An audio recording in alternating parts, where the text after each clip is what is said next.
Děčín se v pondělí 3. června připravoval na velkou vodu. V odpoledních hodinách na magistrátu zasedal krizový štáb. Řešil veškeré otázky, které se těchto záplav města týkají. Děčín je poslední větší aglomerací na cestě ohromného množství vody v řece ke státní hranici. Odpoledne tady dosahovala hladina už 7,5 metru. To nejhorší se ale teprve očekává.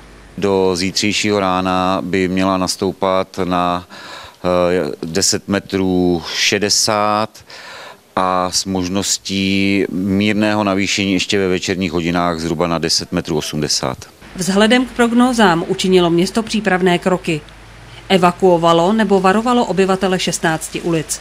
Je to asi 790 obyvatel, kteří byli upozorněni na nebezpečí a na to, že musí být evakuováni.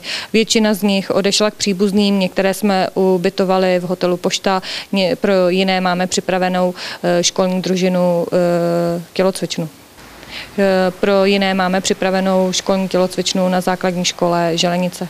Do všech částí Žlebu bude odříznuta silniční doprava. Žleby máme zajištěny, od včerejšího večera máme připravený pohotovostní vlak, který na místo dopraví lékaře. Stejně tak jsou ve Žlebu nastálo hasiči, kteří v případě potřeby mohou obyvatelům pomoci. Na obou březích Labe byly postaveny protipovodňové zábrany. Ochranný systém byl nedávno dokončen a všichni doufají, že bude účinný. Na pravém břehu budou fungovat 100%, protože pravý břeh je chráněn na 50letou a 100letou povodeň a levý břeh bohužel je jenom na 20letou, která je zhruba 10 metrů a pokud toto překročíme, tak bohužel asi budeme muset celé to území řízeně zatopit. Kulminace hladiny Labe v Děčíně by měla nastat ve středu večer a pravděpodobně budou obě poloviny města na několik dnů od sebe odříznuty. Automobilová doprava bude možná jen přes Červený Vrch, ale i tam budou vpouštěna jen vozidla záchranářů.